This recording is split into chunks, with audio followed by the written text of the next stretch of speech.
লোকসভা ভোটের আগে দেশে সংশোধিত নাগরিকত্ব আইন বা সিএএ কার্যকর করা হবে এমনটাই জানিয়েছেন কেন্দ্রীয় স্বরাষ্ট্রমন্ত্রী অমিত শাহ।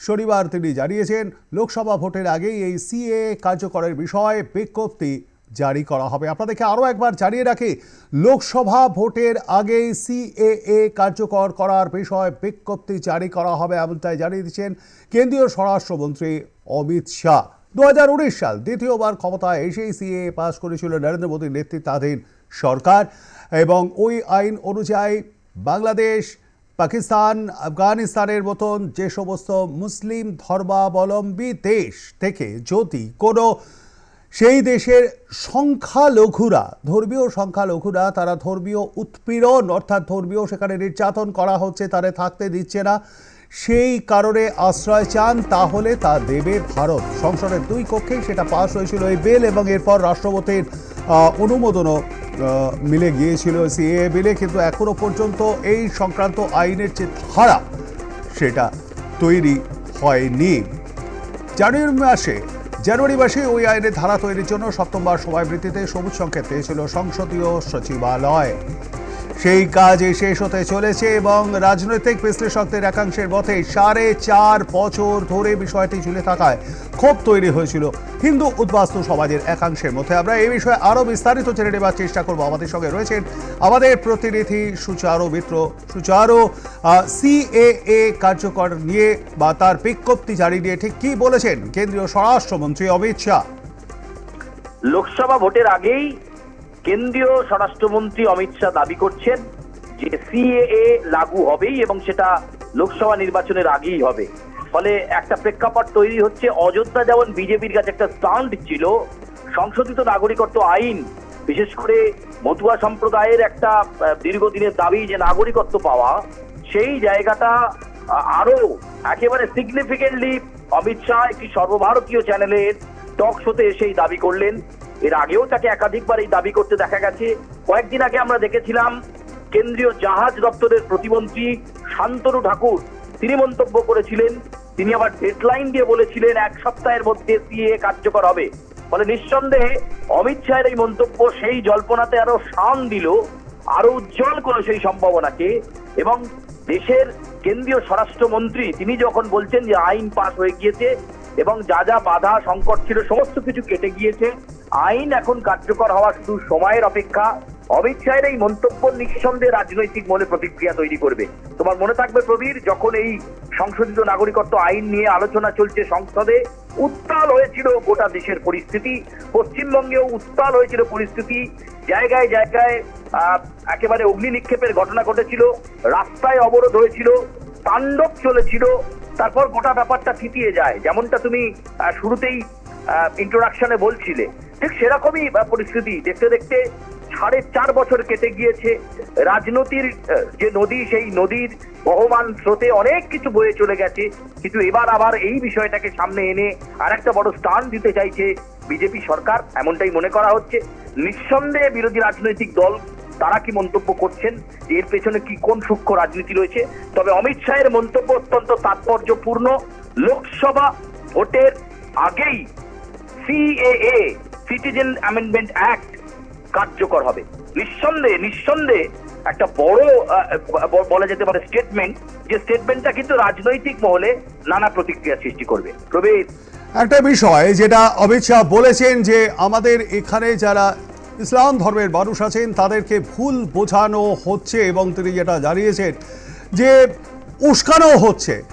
এতে এই যে বিষয়, এই বিষয়টা নিয়ে অর্থাৎ সাধারণ মানুষের মধ্যে যাতে কোনো ভয় ভীতি না হয়, একটা বিষয় তো কার্যকর করলেই হলো না, একটা আইন।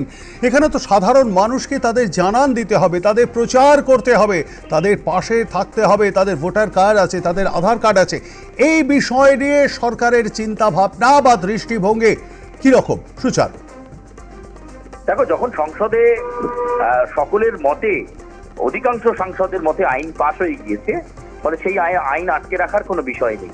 এবং এক্ষেত্রে অমিত শাহ বা মোদী বলো, অনেকেই বারবার ব্যাখ্যা করেছেন যে মানুষদের ভুল বোঝানো হচ্ছে। এটা প্রদান করাটা ঠিক হবে, যারা উদ্বাস্তু শ্রেণীর মানুষ তারা এবার মর্যাদা পাবে। ফলে আমাদের এ রাজ্যে তুমি যদি প্রেক্ষাপট দেখো, তাহলে বনগা বা ওই জোনের মধ্যে প্রচুর মানুষ রয়েছেন মতুয়া সম্প্রদায়ের, যারা কিন্তু এই নাগরিকত্ব পাওয়ার জন্য মুখিয়ে রয়েছেন। এটা একটা খুব বড় ইস্যু। ফলে আমি যে কথা দিয়ে শুরু করেছিলাম যে রাম মন্দির যদি একটা বড় ইস্যু থাকে, মোদির সেই কথা, মোদী সরকার একের সময় তিনি বলেছিলেন যে মন্দির ওহি বানেগা, প্রচুর সমালোচনা হয়েছিল, বিরোধীরা কার্যত তির্যক মন্তব্য করেছিলেন। কিন্তু মোদী সরকার 2 এর শেষ প্রান্তে এসে দেখা গেল যে অযোধ্যাতে রামলালার প্রাণ প্রতিষ্ঠা হলো এবং যে কথা দিয়েছিলেন মোদী সেটা তিনি করে দেখালেন। এটাকে নিয়ে ফলাও করে প্রচার চলছে এই মুহূর্তে একেবারে বিজেপির পক্ষ থেকে। এবার কিন্তু এটাও একটা খুব গুরুত্বপূর্ণ বিষয় এবং অমিত শাহের এই মন্তব্য অত্যন্ত গুরুত্বপূর্ণ। এটাও দেখা, তুমি যে প্রশ্ন করলে যে সাধারণ মানুষের সব অংশ কি সব বুঝে গেছে, তারা কি সবভাবে অ্যাকসেপ্টেন্স করবে, সেটা কার্যকর হলেই পরিষ্কার হবে। ঠিক যেমনটা আইন পাশের আগের মুহূর্তে আমরা দেখে গেছিলাম উত্তপ্ত পরিস্থিতি হতে, এক্ষেত্রেও ঠিক কোন জায়গাটা তৈরি হবে তার দিকে সময় বলে দেবে এবং আমাদেরকে নজর রাখতে হবে। প্রবীর, একদমই তাই, ধন্যবাদ আমাদের সঙ্গে থাকবার জন্য। কথা বলছিলাম আমাদের প্রতিনিধি সুচারু মিত্রর সঙ্গে। আপনাদেরকে আরো একবার জানিয়ে রাখি, আপনারা এই মুহূর্তে আপনাদের যে মতামত, সেই মতামত আমাদের সরাসরি ফোন করে জানাতে পারেন। লোকসভা ভোটের আগেই দেশের সংশোধিত নাগরিকত্ব আইন বা সিএএ কার্যকর হবে, এমনটাই জানিয়ে দিয়েছেন কেন্দ্রীয় স্বরাষ্ট্রমন্ত্রী অমিত শাহ। লোকসভা ভোটের আগেই সিএএ কার্যকরের বিষয় জারি করা হবে বিজ্ঞপ্তি। 2019 সালে দ্বিতীয়বার ক্ষমতায় এসে সিএএ পাশ করেছিল নরেন্দ্র মোদীর নেতৃত্বাধীন সরকার। ওই আইন অনুযায়ী বাংলাদেশ, পাকিস্তান, আফগানিস্তানের মতন মুসলিম ধর্মাবলম্বী দেশ থেকে সেই দেশের কোনো ধর্মীয় সংখ্যালঘু মানুষ যদি ধর্মীয় উৎপীড়নের কারণে এই দেশে অর্থাৎ ভারতে আশ্রয় নিতে চান, তাহলে তা দেবে ভারত। সংসদের 2 কক্ষে পাশের পর রাষ্ট্রপতির অনুমোদনও মিলে গিয়েছিল সিএএ বিলে। এইবার এখনো পর্যন্ত এই সংক্রান্ত আইনের ধারা তৈরি হয়নি। এবারে সরকারি সূত্রে যেমনটা খবর যে সেই কাজ প্রায় শেষ হতে চলেছে এবং রাজনৈতিক বিশ্লেষকদের একাংশের মতে 4.5 বছর ধরে এই বিষয়টি ঝুলে থাকার পর একটা ক্ষোভ তৈরি হয়েছে হিন্দু উদ্বাস্তু সমাজের একাংশের মধ্যে। লোকসভা ভোটের আগে তা প্রশমনের উদ্দেশ্যেই সিএএ কার্যকরে সক্রিয় হচ্ছে মোদী সরকার। বস্তুত শনিবার একটি আলোচনা সভায় এমনটাই পরিষ্কারভাবে জানিয়ে দেন কেন্দ্রীয় স্বরাষ্ট্রমন্ত্রী অমিত শাহ এবং পরিষ্কার বলেছেন যে এইটা অবশ্যই কার্যকর হবে এবং এ বিষয়ে কোনো সংশয় থাকা কারোরই উচিত নয়। এখন আমাদের এই পশ্চিমবঙ্গের মতন যে সমস্ত বিরোধী রাজ্যগুলি রয়েছে, কেন্দ্রীয় সরকার বিরোধী অর্থাৎ বিজেপি বিরোধী রাজ্যগুলি রয়েছে, সেখানে ধর্মীয় পরিচয়ের ভিত্তিতে সিএএ কার্যকরের বিরোধী তারা। স্বরাষ্ট্র মন্ত্রকের একটা সূত্র জানাচ্ছে পুরো বিষয়টা মাথায় রেখেই গোটা প্রক্রিয়ায় রাজ্য সরকারের ভূমিকা ন্যূনতম করার পরিকল্পনাও নিয়েছে কেন্দ্রীয় সরকার। নাগরিকত্ব পাওয়ার সামগ্রিক যে পরিকল্পনা অনলাইনের মাধ্যমে রূপায়ণের কথা জানানো হয়েছে। একটি অনলাইন পোর্টালের মাধ্যমে ইচ্ছুকেরা নাগরিকত্বের জন্য আবেদন করতে পারবেন। আবেদনকারী কোন সালে ভারতে প্রবেশ করেছেন সেই তথ্য পোর্টালে দিতে হবে, আর এই আবেদন খতিয়ে দেখে নাগরিকত্ব প্রদানের বিষয়ে সিদ্ধান্ত গৃহীত হবে। আমাদের সঙ্গে এই মুহূর্তে টেলিফোন লাইনে রয়েছেন একজন দর্শক বন্ধু ডানকুনি থেকে বিকাশ মুখোপাধ্যায়। বিকাশ বাবু, নমস্কার। হ্যাঁ, আপনাদের আজকে যে অনুষ্ঠানটা হচ্ছে এটা সত্যিই খুব ভালো, কিন্তু আপনাকে আপনাদের টেলিভিশনের মাধ্যমে আমি বলতে চাই এই এনআরসি বা সিএ বা অন্যান্য কিছু না ভেবে দেশের জনগণের রুটি রোজগার কিভাবে বাড়ে সেটার দিকে নজর দিতে বলুন আমাদের দেশের যে রাষ্ট্রনায়কদের, তাহলেই মনে হয় সুরাহা হবে দেশের। ধন্যবাদ বিকাশ বাবু। বিকাশ হালদার ফোন করেছিলেন ডানকুনি থেকে।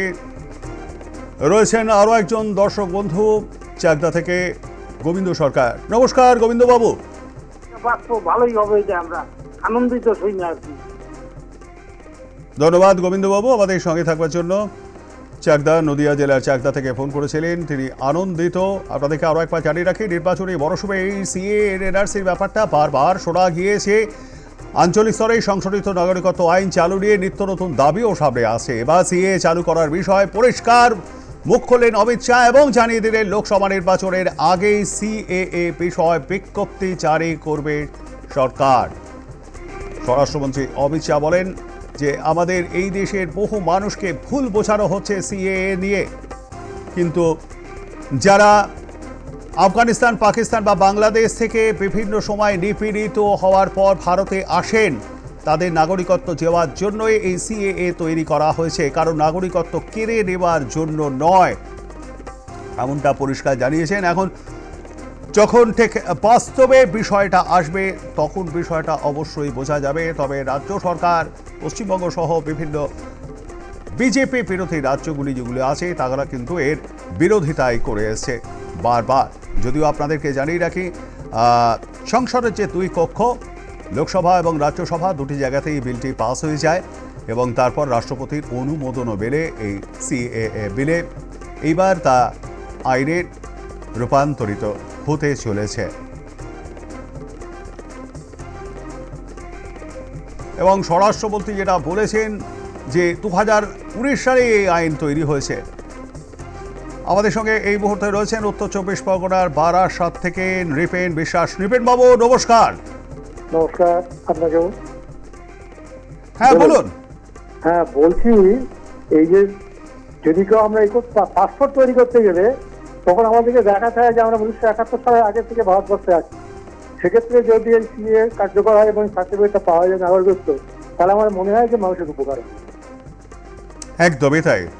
ধন্যবাদ আমাদের সঙ্গে থাকবার জন্য। নৃপেন বিশ্বাস ফোন করেছিলেন উত্তর চব্বিশ পরগনা। 1971 সালে আগে, অর্থাৎ দেশ ভাগ, বাংলাদেশ ভাগের আগে, বাংলাদেশ যখন তৈরি হয়, সে বাংলাদেশ স্বাধীন হওয়ার আগেই, মুক্তিযুদ্ধের আগেই তিনি চলে এসেছিলেন। আমাদের সঙ্গে রয়েছেন আরও একজন দর্শক বন্ধু, রয়েছেন পারমিতা পাসওয়ান বর্ধমান থেকে। নমস্কার পারমিতা দি। হ্যাঁ বলছি, বলুন। বলছি এটা হলে খুবই ভালো হয়। বেশ, একদমই তাই। ধন্যবাদ পারমিতা দেবী, ফোন করেছিলেন। এটা হলে খুবই ভালো হয়। 2019 সালে এমন বহু মানুষ আছেন যারা নাম হারিয়ে এখানে থাকেন, হয়তো বা বাংলাদেশেরও নাগরিক, এখানকারও নাগরিক, বাংলাদেশে পাকিস্তানের নাগরিক, এখানকার নাগরিক, এরকম আছে। এবং সেই জায়গায় দাঁড়িয়ে একদম পরিষ্কার করে নিতে চাইছে কেন্দ্রীয় সরকার। রয়েছেন আমাদের মুর্শিদাবাদ থেকে আরও একজন দর্শক বন্ধু। নমস্কার। হ্যাঁ, হ্যালো। হ্যাঁ, নন্দদুলাল বাবু, বলুন। হ্যাঁ, বলছি আমাদের বর্তমান ভারতবর্ষে সিএ চালু হওয়া খুবই দরকার। কারণ বিদেশ থেকে যেসব লোকগুলো এসেছে তারা তো, তাদের মাধ্যমে তো বিভিন্ন কিছু শোনা যাচ্ছে, এগুলো থেকে অনেকেই প্রতিরোধ পাবে। একদমই তাই। ধন্যবাদ আমাদের সঙ্গে থাকবার জন্য। এমন অনেক মানুষ আছেন যারা ওপার বাংলা থেকে এসছেন বা অন্য কোনো দেশ থেকে এসছেন, এখানে এসছেন, সুযোগ সুবিধা নিয়ে যাচ্ছেন। এই জায়গায় দাঁড়িয়ে কিন্তু আমাদের মানুষও বঞ্চিত হচ্ছে, এটাও নতুন কিছু নয়। হাঁসখালি থেকে রয়েছেন তপন বাবু। নমস্কার তপন বাবু। হ্যাঁ হ্যাঁ, আমি বলতে চাইছি যে এটা কাদের উপরে লাগু হবে অ্যাকচুয়ালি, যে সিএ, এটা যাদের কি রেশন কার্ড, ভোটার কার্ড এসব আছে তাদের উপরেই, কি যাদের নেই তাদের উপরে? বেশ, ধন্যবাদ। হাঁসখালি থেকে, নদিয়ার হাঁসখালি থেকে বলে ফোন করেছিলেন তপন কর্মকার। 2019 সালে এই আইন তৈরি হয়ে গেছে। লোকসভা নির্বাচনের আগে এই আইন কার্যকর হবে। শীঘ্রই এই সংক্রান্ত নিয়ম জারি করা হবে। গতকালই এক অনুষ্ঠানে, শনিবারই অর্থাৎ আজকে এক অনুষ্ঠানে কথা বলেছেন কেন্দ্রীয় স্বরাষ্ট্রমন্ত্রী অমিত শাহ, এবং একই সঙ্গে তিনি জানিয়েছেন কিছু কিছু মানুষকে ভুল বোঝানো হচ্ছে সিএএ এবং তাদের উস্কানো হচ্ছে, কিন্তু নাগরিকত্ব কেড়ে নেওয়ার জন্য এই আইন নয়, বরং নাগরিকত্ব দেবার জন্য এই আইন, পাকাপাকিভাবে নাগরিকত্ব দেওয়ার জন্যই এই আইন। অবশ্যই লোকসভা নির্বাচনের আগে এটা একটা খুব গুরুত্বপূর্ণ ব্যাপার, কারণ 370টি আসনে জয়ী হবে বলে দাবি করেছে বিজেপি। 370টি আসন পাবে এবং এনডিএ 400 পার করবে, এমনটাই দাবি করেছেন প্রধানমন্ত্রী নরেন্দ্র মোদী। সামনেই লোকসভা নির্বাচন, এখনো দিনক্ষণ ঘোষণা হয়নি। আশা করা যাচ্ছে। কলকাতা থেকে ফোন করেছেন একজন দর্শক বন্ধু। নমস্কার। বলুন। হ্যাঁ, শুনতে পাচ্ছেন? হ্যাঁ বলুন। হ্যাঁ, বলছি কি, আমাদের বিধবাদের জন্য তো কিছু সরকারকে করতে বলুন। বেশ, ধন্যবাদ। রীতা দেবী ফোন করেছিলেন কলকাতা থেকে, এবং তিনি যারা উইডো তাদের জন্য সরকারকে কিছু করবার জানিয়েছেন। আপনি অবশ্যই রাজ্য সরকারের তরফে দুয়ারে সরকার ক্যাম্প হচ্ছে, সেখানে যান। সেখানে গেলে নিশ্চয়ই আপনার কিছু না কিছু অন্তত সুরাহা মিলবে বলে মনে হয়। লোকসভা নির্বাচনের ফলাফল যে সামনে এখন মানে লোকসভা নির্বাচনই হয়নি, ফলাফল প্রকাশ হতে দলীয় একটা তারা দাবি করিয়েছেন প্রধানমন্ত্রী নরেন্দ্র মোদী যে বিজেপি আসন্ন লোকসভা নির্বাচনে 370 পার করবেন। বাবলু বিশ্বাস ফোন করেছেন ফুলিয়া থেকে। নমস্কার বাবলু বাবু। হ্যাঁ, আমি বলতে চাই যে আমরা 1979 দলিল আসছে আমাদের, তাও আমরা কাস্ট সার্টিফিকেট করতে পারছি না, আমরা এদেশের নাগরিক না, কোনো রকম কোনো সুযোগ সুবিধা পাচ্ছি না। এটা হলে আমাদের খুবই ভালো হবে আশা করি। ধন্যবাদ আমাদের সঙ্গে থাকবার জন্য, ফোন করবার জন্য। বাবলু বিশ্বাস ফোন করেছিলেন নদিয়ার ফুলিয়া থেকে। হাওড়া থেকে ফোন করেছেন পাপিয়া পাঁজা। পাপিয়া দেবী, বলুন আপনার মতামত। যদি সত্যি সত্যি এই সিএএ ব্যাপারটা কার্যকর হয় তাহলে আমার মনে হয় খুবই ভালোই হবে, অন্তত আমাদের পশ্চিমবাংলার পক্ষে। এটাই আমার মতামত। ধন্যবাদ পাপিয়া দেবী ফোন করেছেন হাওড়া থেকে পাপিয়া পাঁজা। কেন্দ্রীয় স্বরাষ্ট্রমন্ত্রী অমিত শাহ পরিষ্কার বলে দিয়েছেন যে কারো নাগরিকত্ব কেড়ে নেওয়ার জন্য এই আইন নয়, বরং তাদের পাকাপাকিভাবে নাগরিকত্ব দেওয়ার জন্যই এই সিএএ যা লোকসভা নির্বাচনের আগেই চালু হবে এবং এ বিষয়ে বিজ্ঞপ্তিও জারি করবে কেন্দ্রীয় সরকার। এক অনুষ্ঠানে এমনটাই জানিয়েছেন কেন্দ্রীয় স্বরাষ্ট্রমন্ত্রী অমিত শাহ। মতামত জানাচ্ছেন আপনারা। নারায়ণ দাস ফোন করেছেন কলকাতা থেকে। নারায়ণবাবু নমস্কার। নমস্কার। হ্যালো। হ্যাঁ, বনগা থেকে নারায়ণবাবু বলছেন, বলুন। আপনারা যে বলছেন যে 71 সালের আগের কথা, তাহলে কি 71 সালের পরে কি আর বাংলাদেশে আপনি টেলিফোনটা মিউট করে কথা বলুন নারায়ণবাবু প্লিজ। হ্যালো, আপনারা যে বলছেন 71 সালের আগের কথা, তাহলে কি আমাদের সরকার কি বলতে চায় যে 71 সালের পরে আর বাংলাদেশে হিন্দুদের উপরে কোনো অত্যাচার হয়নি? আমরা কিন্তু 71 সালের আগে কথা বলিনি। একজন দর্শক বন্ধু বলেছেন তিনি 71 সালের আগে এসেছেন। আপনি ভুল শুনছেন, অনুষ্ঠানটা দেখুন, আপনি অবশ্যই নিজে আপনার উত্তর পেয়ে যাবেন। ধন্যবাদ ফোন করবার জন্য। নারায়ণবাবু ফোন করেছিলেন বনগা থেকে।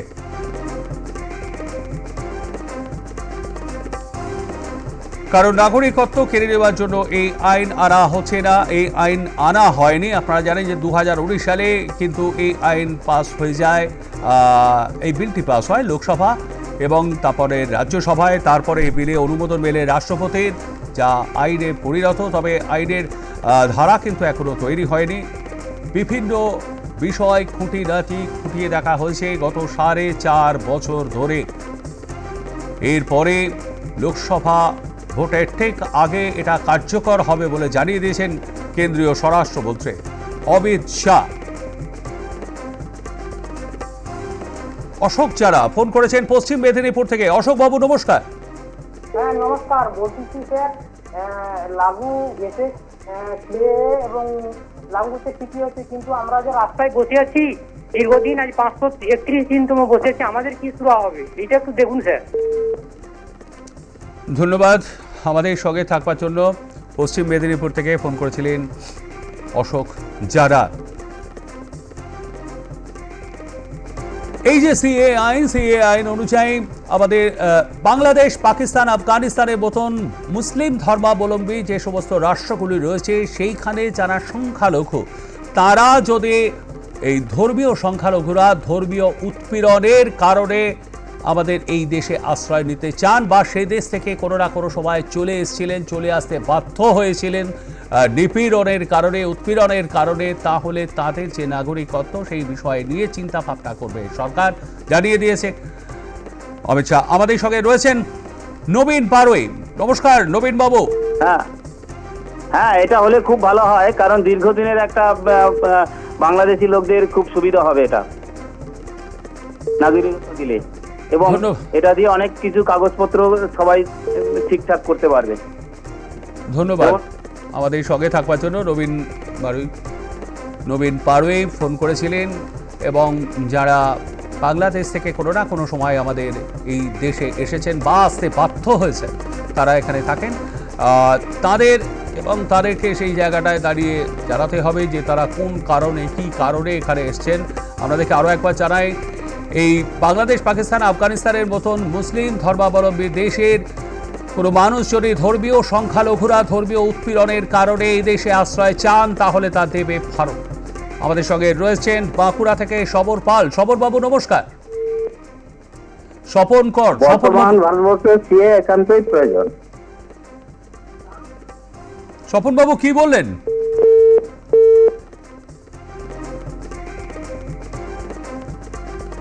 দু সালে দ্বিতীয়বার ক্ষমতায় এসে সিএ পাস করেছিল মোদী সরকার। এই আইন অনুযায়ী আপনাদেরকে যেটা বারে বারেই বলছি, বাংলাদেশ, পাকিস্তান, আফগানিস্তানের মতন।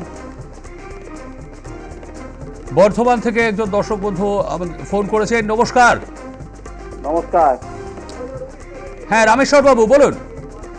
হ্যাঁ, বলছি যে এটা চালু হলে আমাদের পক্ষে খুব সুবিধা হয়। বেশ, ধন্যবাদ।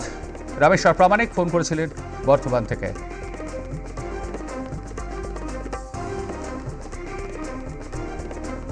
এবং আপনাদেরকে বালি থেকে ফোন করেছেন প্রশান্ত ঘোষ। প্রশান্ত বাবু নমস্কার। হ্যাঁ, আমার একটা বিশেষ বক্তব্য, সেটা হচ্ছে এই প্রোগ্রামটা দেখে আমি একটা বলি। অ্যাকচুয়ালি এই দলটা অর্থাৎ বিজেপি সরকারটার কোনো কাজ নেই তো, এগুলো একটা গিমিক। ইলেকশনের সময় ওদের সিএ, এনআরসি, 356, 357 এই করে জনগণের মন পাবে না, আর এই জীবনে হবেও না। পশ্চিমবঙ্গে তো লাগু করতেই পারবে না, পশ্চিমবঙ্গে বাঘিনী আছে, আটকে দেবে।